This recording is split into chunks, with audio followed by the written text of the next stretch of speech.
Assalamualaikum warahmatullahi wabarakatuh. Bismillahirrahmanirrahim. Alhamdulillahirabbil alamin. Wal aqibatu lil muttaqin wala udwana 'alal zalimin. Asyhadu an la ilaha illallah wa asyhadu anna Muhammadar Rasulullah. Allahumma shalli ala sayyidina Muhammad wa ala alihi wa sahbihi ajmain. Amma ba'd. Saudara-saudariku, para netizen, subscribers, sedulur semuanya, doa saya untuk sampean semuanya, semoga selalu dalam keadaan sehat walafiat, panjang umur, hidup diberkahi Allah, dimudahkan urusannya, disampaikan cita-citanya, dikabulkan doanya. Amin, Allahumma amin.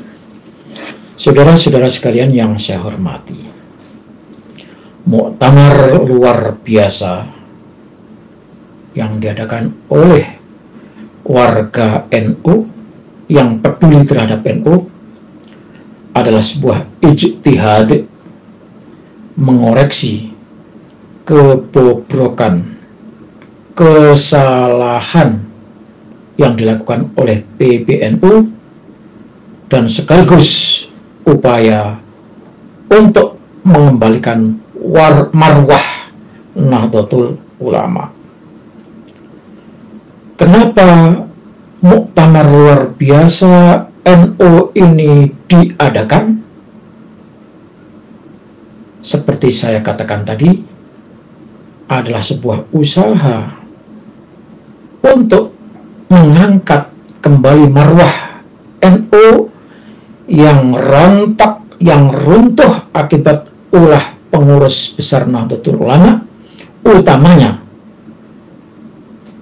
adalah apa yang dilakukan oleh Kiai Haji Miftahul Akhyar, juga ketua umumnya Kiai Haji Yahya Khalil Saqaf.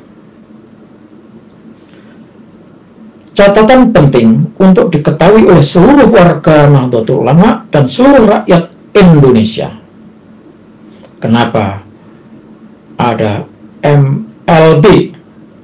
Walaupun MLB ini jelas dianggap ilegal oleh PBNU. Tapi ini penting, harus dilakukan karena sudah terjadi bahwa PBNU tidak sesuai dengan ekspektasi harapan warga Nahdlatul Ulama. Pertama, pengurus besar Nahdlatul Ulama, orang-orang yang dipilih menjadi pengurus itu sudah cacat dari lahir, yakni cacat ketika muktamar nasional yang dilakukan di Lampung. Terpilihnya pengurus Nahdlatul Ulama, pengurus pusat PBNU, tidak dipungkiri bukan lagi rahasia, tetapi sudah menjadi perbincangan umum. Kalau terpilihnya Kiai Haji Miftahul Akhyar dan Kiai Haji Yahya Khalil Saqaf, itu ada permainan. Saya tidak perlu sebutkan permainannya apa, orang sudah pada tahu semuanya. Apalagi saat itu Kiai Haji Yahya Khalil Saqaf memiliki backing besar. Ya Pak, siapa? Ya, siapa lagi kalau bukan saudaranya. Saya tidak menyebutkan jabatannya, tetapi orang tahu semuanya. Jadi dari sana sudah cacat. Apalagi kita sudah mendengarkan apa yang disampaikan oleh Gus Nadir Husin. Yang pertama, sudah cacat sejak lahir. Yang kedua, personel PBNU itu diisi oleh orang yang punya kepentingan ingin meraih dunia. Orang yang berpolitik. Padahal kalau merujuk kepada aturan Nahdlatul Ulama, sudah disepakati harus kembali kepada khitahnya, yaitu tidak berurusan dengan politik, tidak berurusan dengan jago-jagoan dalam pemilu, baik presiden maupun pemerintah daerah. Tetapi ini sudah dilakukan. Buktinya apa? Duduk di dalam PBNU ada seorang politikus yang tidak lama kemudian ditangkap KPK dan masuk penjara. Orang-orang yang sudah di sana bisa jadi ingin meraih sesuatu yang lebih besar soal dunia, dan bisa juga ingin menyelamatkan diri dari urusan hukum. Seorang bendahara jelas seorang politikus yang kemudian berurusan dengan pengadilan. Ya. Yang ketiga,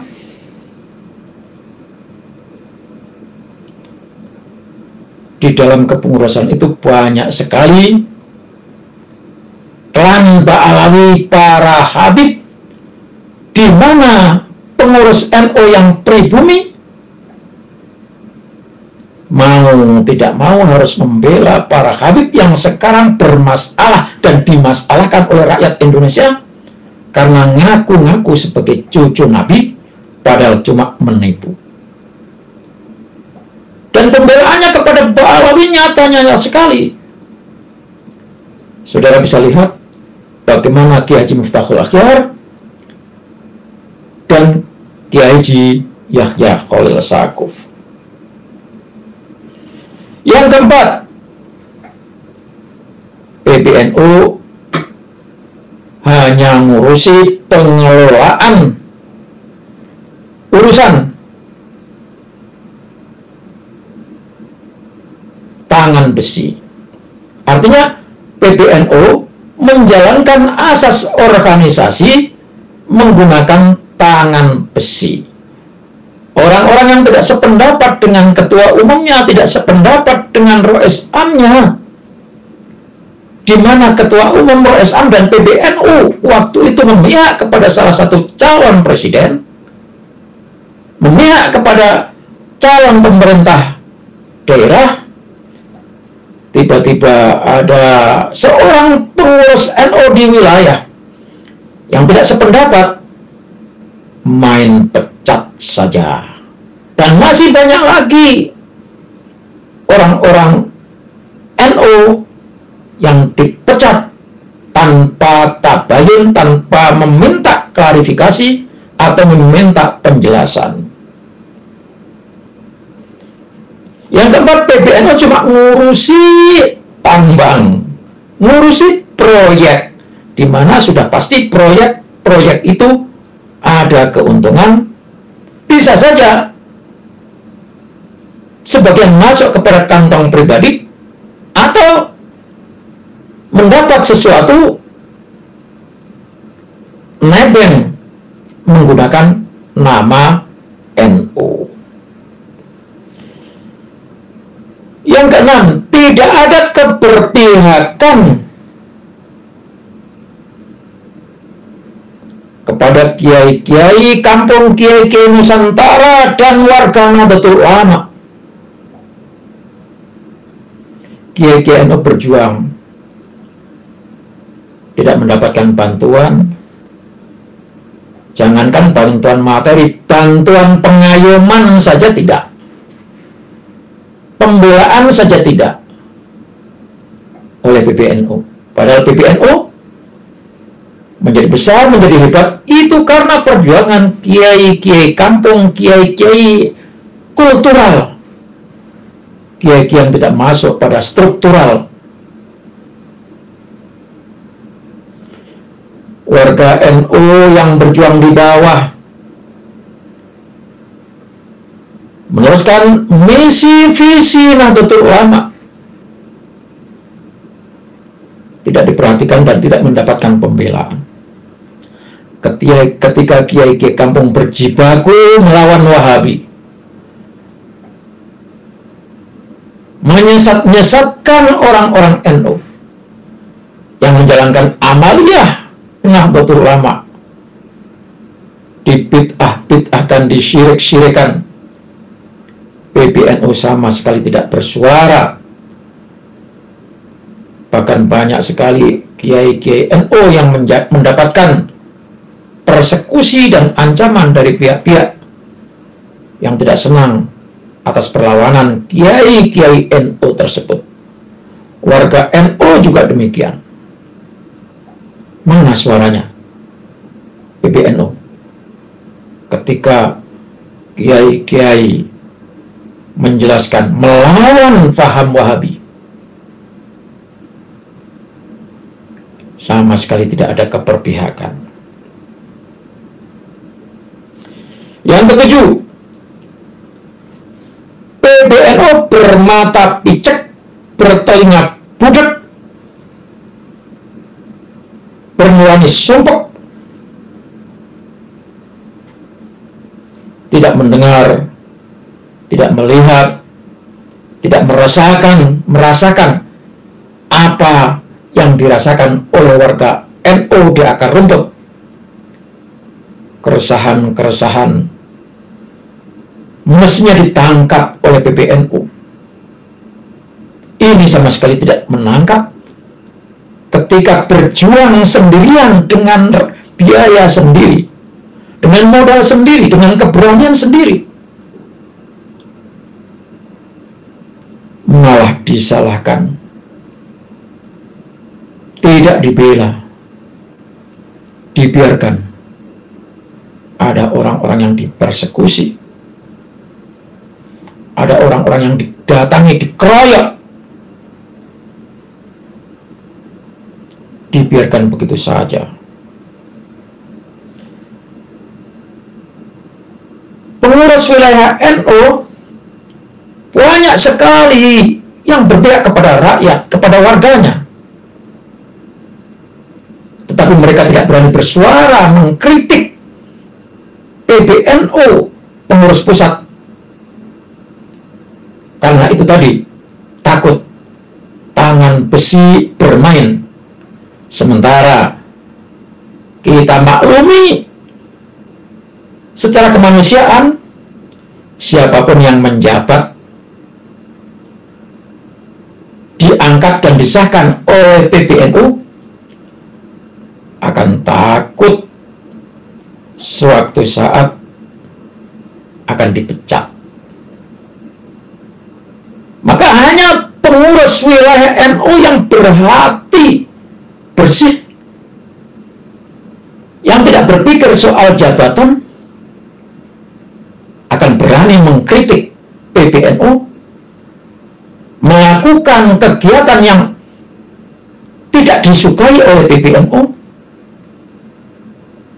Maka pengurus-pengurus inilah yang sesungguhnya pejuang-pejuang NU, bukan pecundang-pecundang NU.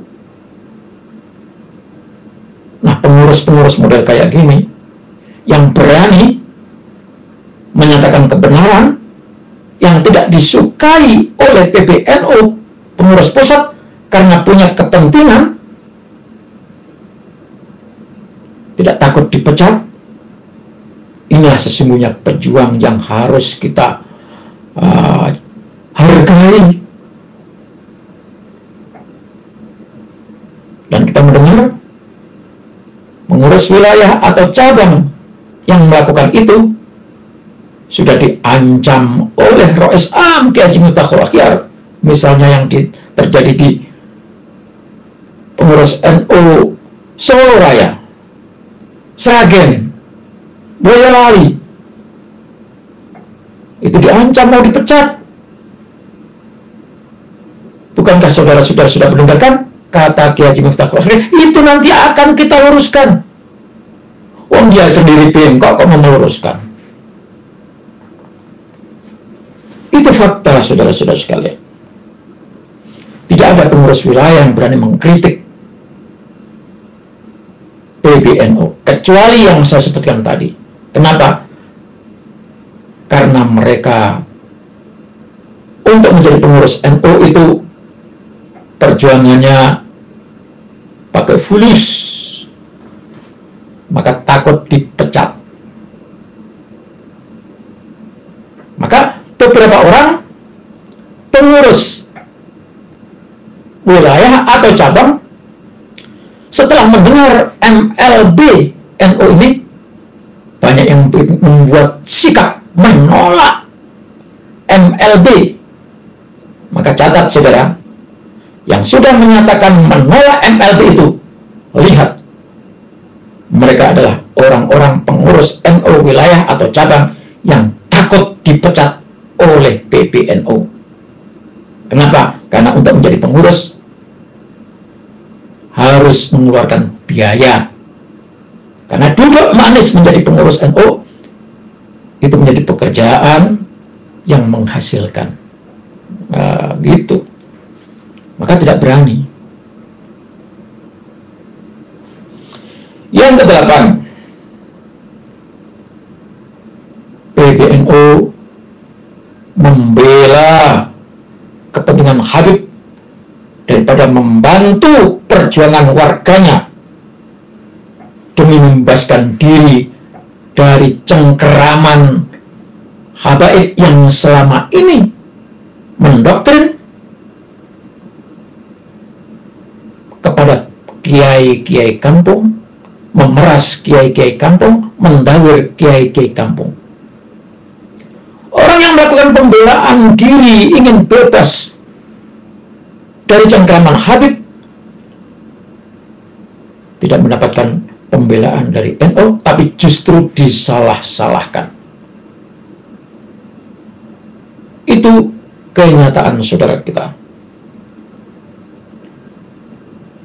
Yang ke-9, PBNU melarang warganya untuk menjadi orang pintar. Orang bertanya, mana dalilnya kalau Habib itu keturunan Rasulullah? Dilarang, jangan tanya dalil-dalilnya. Orang kepingin pintar, tahu, tidak boleh. Malah diminta supaya menjadi orang-orang yang tetap dalam kegoblokannya. Padahal saudara sekalian, Nahdlatul Ulama itu artinya kebangkitan para ulama. Ulama kalau tidak mau belajar lagi, tidak membaca lagi, jangan jadi ulama. Mending jadi marbot masjid kayak saya. Tapi bagi orang yang berakal, sekalipun marbot masjid, tidak boleh berhenti dari belajar. Mencari pengetahuan, mencari sumber informasi tentang kebenaran. Nah, ini orang yang sudah tahu kebenaran meminta supaya kebenaran itu disebarluaskan, malah dihentikan. Orang goblok, na'udzubillah, tsumma na'udzubillah. Itulah saudara-saudara sekalian, di antara sebab-sebab kenapa NU melakukan muktamar digagas oleh orang-orang yang peduli, orang-orang yang ada di akar rumput. Maka MLB adalah keniscayaan, walaupun ini catatan, pasti hasilnya akan ditolak oleh PBNU, dan PBNU menganggap itu sebagai langkah ilegal. Sudah pasti. Menurut saya juga MLB muktamar luar biasa NU yang diadakan untuk mencopot Kiai Haji Miftahul Akhyar, ketua umum dan seluruh jajaran PBNU, bisa saja itu menjadi sebuah keputusan, tetapi akan menjadi hal yang mustahil, menjadi hal yang mustahil atau hal yang mustahil untuk bisa dilaksanakan. Jadi saudara-saudara sekalian, muktamar itu adalah ijtihad.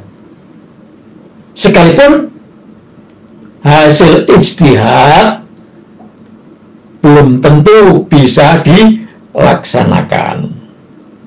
Sama dengan di Indonesia ini, orang dikasih biaya untuk melakukan riset, tetapi hasil riset belum tentu dipakai oleh pemerintah. Kalau hasil riset itu akan merugikan merugikan pemerintah, juga merugikan orang-orang yang punya kepentingan dan berhubungan erat dengan pemerintah. Itu. Maka kalau kita lihat riset-riset di Indonesia itu banyak yang tidak dipakai, tidak digunakan, karena akan merugikan personal dan orang-orang yang berhubungan erat, pengusaha-pengusaha yang berhubungan dengan pemerintah. Itulah ijtihad.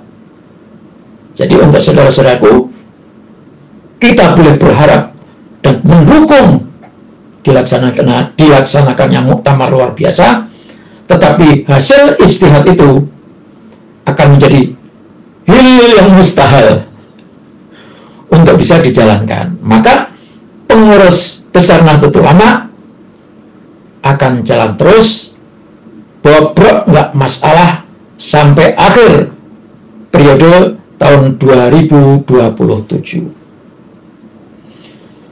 Sungguh pun demikian, saudara-saudara sekalian,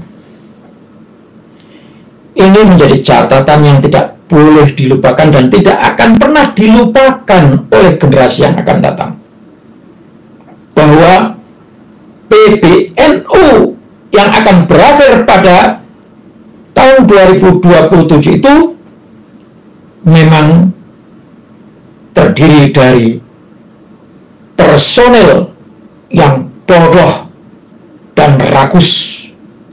Tidak masalah, kata ini harus tegas. Berikutnya, catatannya adalah PBNU menjalankan organisasi dengan tangan besi. Yang terakhir ini penting, dan ini akan menjadi peringatan sejarah sepanjang kehidupan ini. Kalau pengurus besar Nahdlatul Ulama yang ada saat ini sudah kehilangan trust, kehilangan kepercayaan dari warganya, kehilangan kehormatan, kehilangan wibawa, tidak punya karisma, dan rendah harga diri pengurus itu di hadapan warga Nahdlatul Ulama di kalangan grassroots. Mungkin saja mereka tidak merasakan itu, karena kalau merasa dan tahu, sadar, mestinya tidak usah muktamar lalu mengundurkan diri. Tapi karena tidak merasa, budek, picek, maka anjing menggonggong, kafilah berlalu, mereka akan tetap duduk manis singgasana, menikmati apa yang diperoleh ketika duduk menjadi pengurus Nahdlatul Ulama. Saudara-saudara sekalian, ini adalah kritik. Ini adalah usaha untuk mengangkat kembali marwah NU. Kalau PBNU-nya sudah tidak berharga, tidak masalah. Tetapi kita warga Nahdlatul Ulama akan tetap jalan seperti biasa. berjuang untuk menjalankan misi visi Nahdlatul Ulama ketika didirikan oleh Mbah Kiai Haji Hasyim Asy'ari, amaliyah jam'iyah Nahdlatul Ulama tetap kita laksanakan. Kita warga NU yang kultural, membela NU-nya, bukan membela pengurusnya.